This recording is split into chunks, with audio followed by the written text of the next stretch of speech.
The Entrepreneurial Journey podcast. We're talking business and building a culture that's kick-ass. Where we make it happen, grab your seat, let's have a blast. At the Entrepreneurial Journey podcast. Hello and welcome to the Entrepreneurial Journey podcast. Today I have the marvellous Genna Nelson with me, who is a nutritional therapist. Hello, Genna. How are you? Good morning. I'm very well. How are you? Yeah, really good. Thank you. Good. Now, I first met you, we were both on a workshop with our mutual friend, Susie McCafferty, who runs the amazing Platinum Wave, all things to do with franchising. And she introduced you because you focus particularly on wellness, health, and well-being for female entrepreneurs. And you come at it, unsurprisingly, from the nutritional angle, with you being a nutritional therapist. What I'm really keen to understand, Genna, is how you ended up doing what you're doing as a business, because this is about your entrepreneurial journey. Where did it all begin? Wow, that's a long winding road. So I left school at 17, didn't want to go into uni. I wanted to work straight out of the gate. But I didn't know what I wanted to do. So I kind of, like most people at that age, I fell into a job. So I fell into an admin role and worked for a company for around about 7 or 8 years, and then just continued that journey of administration, PA, business support roles. So I got to see the kind of inner workings of a lot of businesses. So not directly in a senior role myself, but supporting senior people within their roles. And then part of the journey, I then ended up at the Chamber of Commerce in Edinburgh. So I was running the business mentoring programme for the Chamber of Commerce. And then I got introduced to coaching through one of the managers there. I then went off and did a coaching diploma with the Coaching Academy. But I didn't feel deep enough. That sounds ridiculous now, but at the time I didn't know what I wanted to do with it. And then I was having my own kind of health niggles. So I'd gut issues. There's celiac disease in my family, so there's a lot of gut issues within the family. I was a breadholic. I was eating bread, breakfast, lunch, dinner, supper, and through that there was a lot of discomfort, bloating, cramping, the usual symptoms that come along with eating a lot of bread. And I'd happened upon a cleanse through a friend of mine. I'd done a juice cleanse, and part of that cleanse was to remove all the nasty foods, so the kind of bread, sugar, highly processed foods, alcohol, caffeine. And after 2 weeks I felt amazing, brand new. I'd never felt so energetic. I was sleeping better, skin had cleared up, all the things that we want to feel in our health. And then that set me on the path of being really interested in health, nutrition. I was just fascinated that a 2-week cleanse could result in such a fantastic feeling. So I just wanted to go deeper into it. And I'm like that anyway. I kind of like going down the rabbit hole of researching and learning. So I then did a 3-year diploma in nutritional therapy, which was one of the single most challenging things I've ever done. So age 30, I went to university and I did the diploma, all alongside working full-time in a job, which I wouldn't recommend doing. So I would work Monday to Friday full-time, and then Saturday, Sunday, twice a month, full 8-hour lectures. And so years 2 and 3 of that diploma was the practical skills. So we would work with clients live in clinic, supervised by the teacher at that point. And everything just clicked into place. It meant that I could put the coaching that I'd learned previously into action, and I was making meaningful change. I was having an impact on these clients' lives.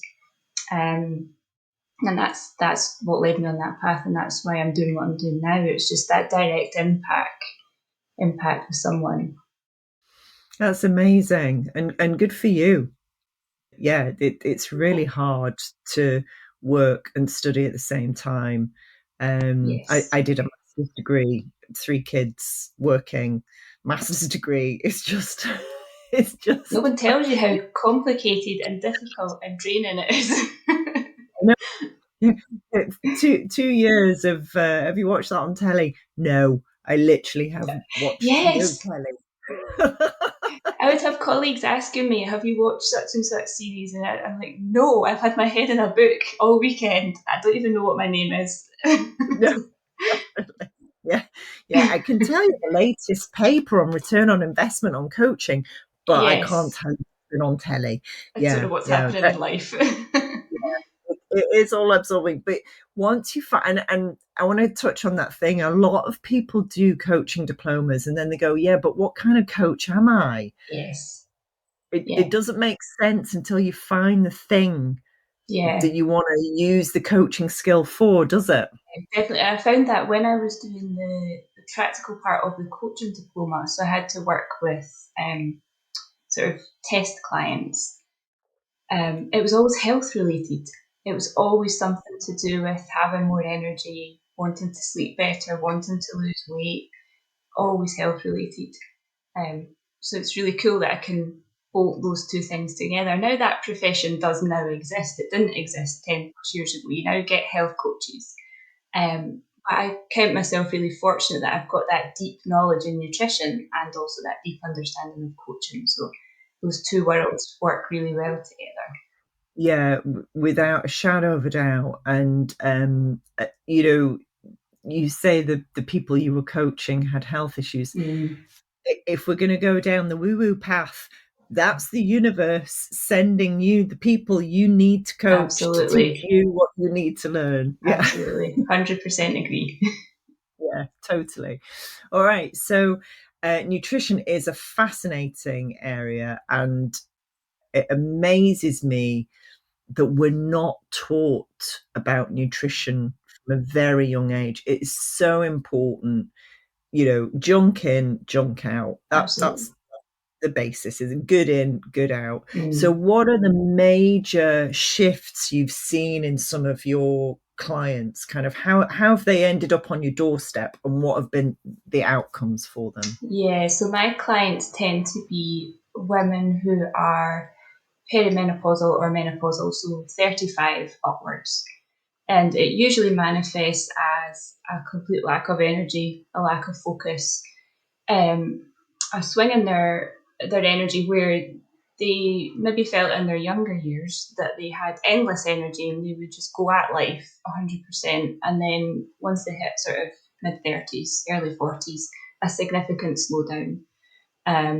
Weight gain, even though their diet and lifestyle hasn't really changed, they start to see a significant weight gain, usually around the abdomen. And then just an up level and in stress because women tend to, not always, but women tend to have competing responsibilities. So they're caring for young children or caring for elderly parents, they've got a full time job or a full time business.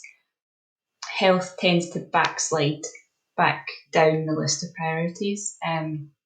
So I will see women at a point where they've maybe tried what they would say is everything. So if they have what we could call a chronic disease, so if if something has manifested in their health where it's a chronic disease and they've been through the conventional medical route, they've maybe had medication or been to the doctor countless times, but they don't feel heard and they don't feel like they've had any form of meaningful solution. So I will tend to catch them at the end of the road where they've tried everything else. But the one thing they haven't tried is really sitting down and talking through all the areas of their life. So what nutritional therapy does is it looks at the person holistically. So Okay. I quite often don't resonate with the title of nutritional therapist because that implies it's just about the food, and it isn't. If the food is probably about 10% of it, it's actually more about, it's more about, we use a biopsychosocial model. So we're looking at all areas of a client's life. So what medication are they on? What are their stress levels like? How well do they sleep? What's the environment like at home? Stress in life, all those things. And then the other side, do they have purpose, mission, goals? Where where are they heading in life? What do they want to achieve? Because all of that factors in. So it looks at the whole person. So when we go to the doctor, we have, if we're lucky, 7 minutes to sit and get everything out of our head that we want to get out. And then quite often women don't feel heard. So what I can offer is that space. So a typical consultation with me is between 60 minutes and 90 minutes. And even that alone for some clients, they've never been listened to for that long yet. So just having a space where they can actually voice what's going on, and then they will start to actually make connections themselves because they'll hear themselves talking aloud and the challenges that they're facing. So yeah, I tend to catch people when they've tried everything else. And diet and lifestyle is the last thing that they've maybe not considered looking at, or that they've not got the energy to look at. So having someone who can ask them meaningful questions and start to pull that information out of them is really powerful. It is. It's incredibly powerful. I was lucky enough to speak to a menopause coach last year. Cause that description of the women you work with was me last year. And I couldn't believe I'd gone from, Mrs. Super energetic, running around, doing everything, to I really can't be bothered doing anything. In such a relatively short space of time as well. And yeah, some really simple changes. And I think this is really important for people out there listening to this who go, oh God, that sounds like so much effort. Actually, for me personally, it was really small changes that have made a huge difference. I resonate with that. I was not as much of a bread fiend as you. I can't actually believe how much bread you ate. That's a lot of bread. It feels like a confession and a half. It's like, whoa. Yeah, probably the best advice that I was given was, look, just up your protein and reduce your carbs. Yes. And that for me has been huge. And I spoke to our personal trainer yesterday or the day before, and I said, there's a couple of kilos I want to shift, like you say, from around the middle. That's where it sits. And she went, you just have to stop drinking alcohol. Oh yes, the alcohol one. That's the one that no one wants to talk about. Let's explore that a little bit, because particularly if you're in business, you're high flying, or you're in a leadership role, you're running a business, you have the glass of wine and a gin and tonic to help you wind down. What advice, what support can you give if you want to just kick that habit? For me, it's awareness. So most people are not aware of the effects that even just one glass of wine an evening can have on their metabolism, on their sleep. Sleep is huge. So you think that a couple of glasses of wine will help you sleep, and actually it stops you going into that deep sleep. It's basically just knocking you out like a tranquilizer. So you're not then dropping into that deep restorative sleep. And then that sets off a perfect storm of events, because if you're not sleeping adequately, most people will find the next day they will crave more carbohydrates because they are seeking quick energy, or they'll drink more caffeine. And then it just becomes a self-fulfilling prophecy. So the more carbs and refined foods you eat, the more caffeine you drink, the more sugar you eat, then the more alcohol you consume, the worse your sleep is. So yeah, that sleep is a huge one in terms of alcohol. For women, there are definite cancer links now. There's research behind alcohol consumption and estrogen positive or sensitive cancers. There's more information yet. Actually, Davina McCall is doing a lot around menopause, and she has a new book out at the moment called Menopausing, which serves as a really good reference point for women, and alcohol features in there because it's one of the things that it's almost like people don't want to talk about it. So it's really interesting when I get a client to do a food diary, the alcohol is the part that they'll just sort of gloss over, or they'll miss that bit out. And it's not until you have a deeper conversation that, it becomes apparent how much they're using alcohol to unwind. So awareness is key, helping the client to recognise, not demonising alcohol, but bringing awareness to, are they using it in a way to unwind from something deeper? And then that habit piece where we start to unpick that. Can we replace that? For a lot of people, it's often an evening ritual. Just open a bottle of wine and pour a glass. It's part of that habit. So can we then put in a new habit in place that's more helpful? It's not as easy as to go from a bottle of wine or a glass of wine to a green tea. That's a giant leap for a lot of people, but can we start to do that slowly? Can we start to introduce something that's more beneficial in your evening routine? And the biggest part of that with the awareness is helping people to see that it's a lifestyle change. It's not something that you're going to do for 2 weeks, like a detox, and then you come back to it. It has to be something that you recognise and you're aware of how well you feel when you don't do these things. And then that starts to build more awareness, and it makes that transition easier. People don't respond well to being told what to do. I've learned that. It's a bit of reverse psychology. It's a bit of gentle awareness. Let's try this. Have you considered that?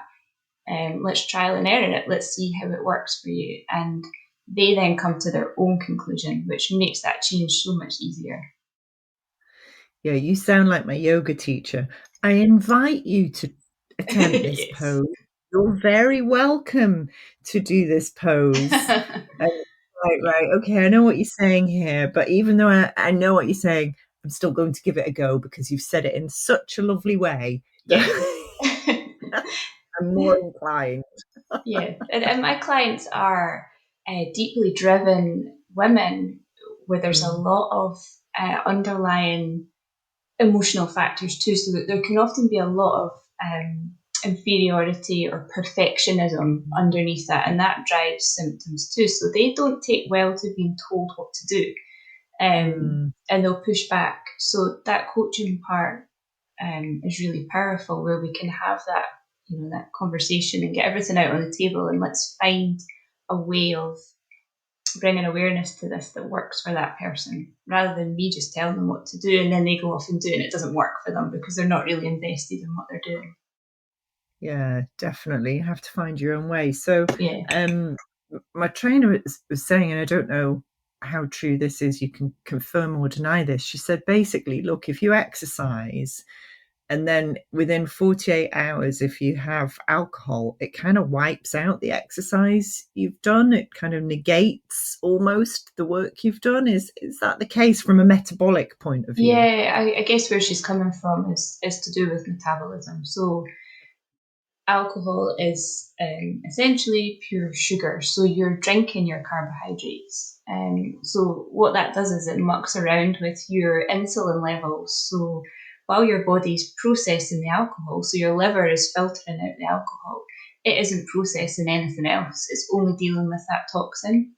So you're essentially, you shut down fat burning by consuming alcohol in a black and white term. So yeah, if you've been pounding it out at the gym and then that's part of your evening routine to then have a couple of glasses of wine, essentially, yeah, you can be undoing all the hard work that you put in. I think go on. Yeah, it's just from my perspective, it's context of the larger lifestyle of the client. So I never want someone to feel like, she says don't drink alcohol. It's not about that.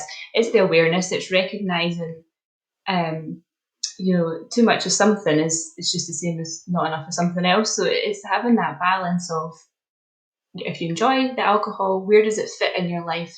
Are you using it for a particular reason? And if you enjoy it, that's absolutely fine. I never want any client or anybody to feel like they're missing out on something, especially if they enjoy it. But if we can do things in life that with a level of awareness around it, then that's taken full full responsibility and accountability. I was going to say that awareness, if people knew that alcohol impedes your ability to burn fat, I think that the example I've got is that when I learned that crisps cause more tooth decay than sugar, I stopped eating crisps. It was like, it wasn't, there's a trigger there that goes, right, hang on a minute. Yeah. So yeah, that awareness of, if I have gin tonic on a Thursday night, that means basically for the next 24, 36 hours, my body's not going to burn much fat. Mm-hmm. And you're right, if I have that awareness, I've got a much greater choice in terms of the decisions I then make. And also relating it back to work as well is like, I know if I have a midweek drink, which I don't very often, then I'm going to have less sleep and be less productive the next day, I guess. Absolutely. Yeah. That's a choice. So once people have been through this journey with you, what kind of results are they seeing in themselves and in their business life? Yeah, well, particularly for women, it's about that phrase, that self-empowerment. So they are taking back control of their health. So as you say, people are not aware. There's so much noise, and I'm trying to not add to the noise because it's confusing. So that self-awareness, that self-connection, somebody recognizing, as you've said, when I make decision A, it has impact B, which results in outcome C. That's what I want for a client, is that they recognize, because every person is unique. So what works for me may not work for you, won't work for the next person. And that's where nutritional therapy is very powerful, because it's unique to that individual, that person. And they then create a bespoke lifestyle plan that's unique to them. So people experience improvements in their sleep. They can absolutely have fat loss. I won't say weight loss, because weight loss is something entirely different. A lot of people get hung up on the number on the scale. That's not helpful at all, because fat loss and weight loss are two different things. I really encourage women to strength train. So it's incredibly important for women to not lose the muscle mass they have. And then if they can, increase that muscle mass as they age. That's so protective to the human frame. It prevents osteoporosis, it prevents dementia, Alzheimer's. But again, there's not enough information. There's too many confusing voices around it.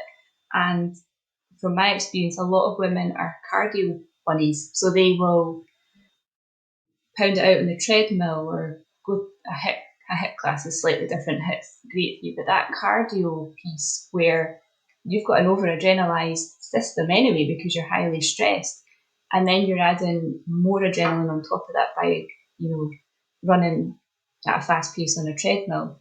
Strength training takes the cardio part of that out, and it focuses on increasing muscle mass, which is highly protective. You can still do your cardio, but the ratio of strength training to cardio has to be more strength training and less cardio. So what I hope for women is that full health transformation where they are now advocates for their own health, and they feel empowered to make the right decisions for them. I hear a lot of women struggle when they feel as though they're reaching perimenopause and menopause. They want to talk to their doctor and they feel dismissed. So if women can go into that consultation advocating for themselves, armed with information and the insights that they've learned for themselves, it's far more powerful, and they won't be dismissed so easily. Well, I was, but I was armed with information, so the dismissal just bounced off me.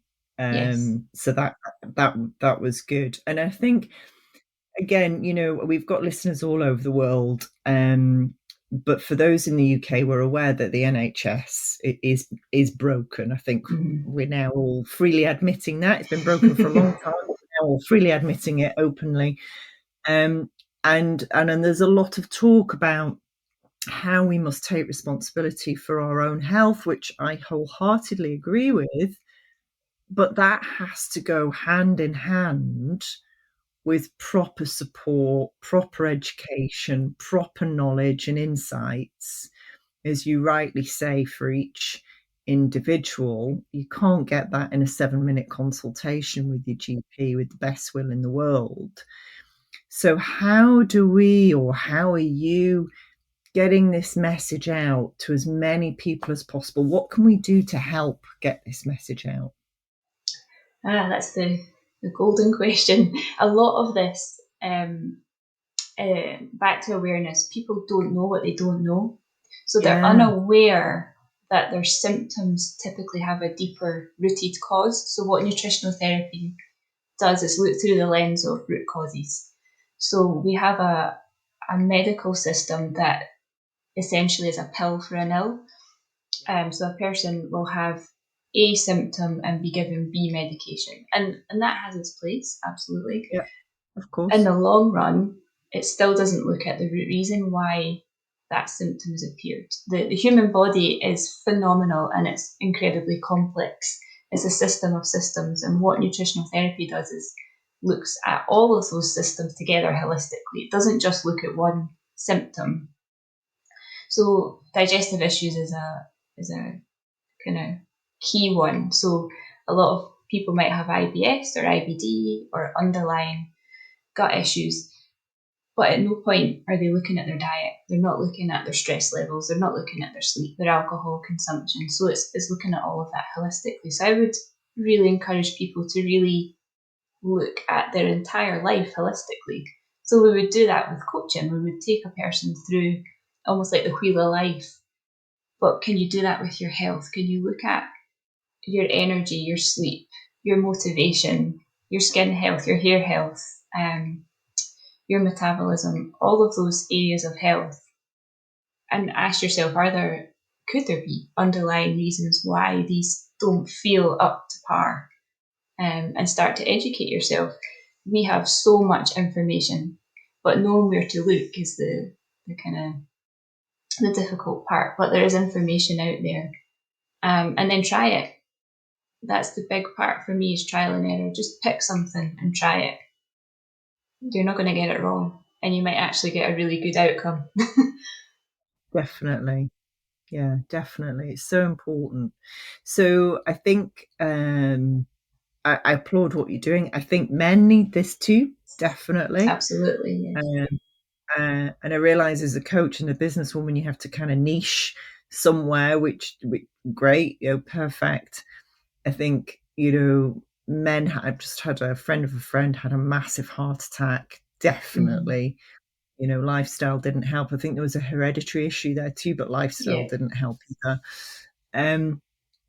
So many of these things are preventable. And, like you say, that you can make really small changes, and they can have a big impact. Is there anywhere where you would direct men to get this kind of help? You're aware of any nutritional therapists doing this for men? There are nutritional therapists that work with men, but broadly than that, there are resources. So I mentioned on the talk, so people like Rangan Chatterjee. So he did the Doctor in the House series. I think it was on BBC, but he has his own podcast now, and he talks to all audiences. Doesn't matter gender. Health is universal. And so someone like him, following him, because the conversations that he is having, they're becoming more spiritual now, which is really interesting, because he's going deeper and deeper into the underlying triggers and drivers of ill health. So someone like him, and then there's Dr. Mark Hyman, who is an American functional medicine doctor. So he works out of Cleveland Clinic. So functional medicine and nutritional therapy go hand in hand. So functional medicine's practiced largely. It's becoming more known in the UK, but it's practiced a lot in the States. It's the same thing, looking at root causes, using functional tests to understand any imbalances in the body. So yeah, those are two two chaps that I would recommend just anyone to listen to, actually. Very interesting. Yeah, definitely. I'll look those up myself. Yeah, that old adage that disease is actually dis-ease. Yes. And that, you're right, there's a much more spiritual element to disease than I think Western medicine, perhaps up until very recently, has been prepared to acknowledge and admit. Yes. There are certainly people out there that, kind of not really surprised you're ill because of how you show up every day. Yeah. If you're constantly angry or constantly anxious, that's going to have an impact on your cells.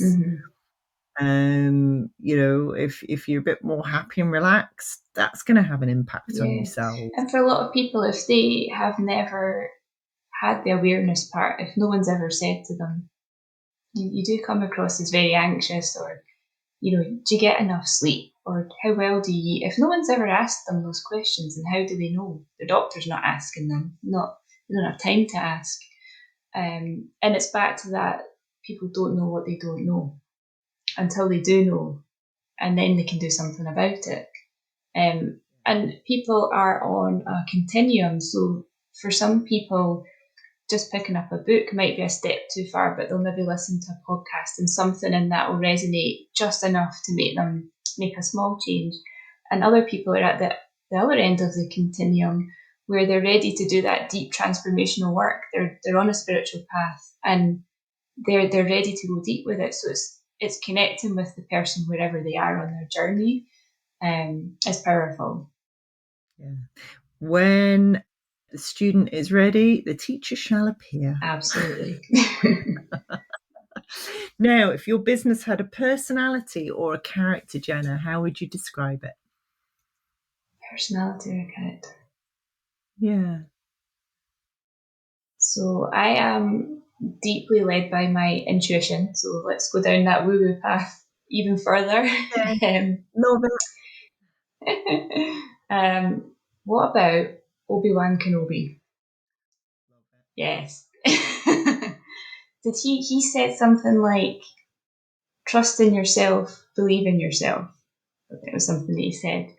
And yeah, that's kind of a sort of driving force for me when I work with clients, is I want them to figure out what's right for them and then trust it. Because what's right for me isn't right for them. It's that self-trust part. And that's the piece that will make meaningful change stick, because it's an intrinsic motivation rather than that kind of external motivation which runs out. Everyone that's joined the gym at the moment, it's great, they've got that motivation, but where will they be sort of mid-February? It's great if they're still there, but if they don't have that internal reason, that internal motivation, what do they do when that external motivation runs out? So yeah, trust in yourself. Brilliant. I love that. Well, as most people know, I have Chewbacca in the background here. I'm a massive Star Wars fan. And yeah, Obi-Wan Kenobi, definitely.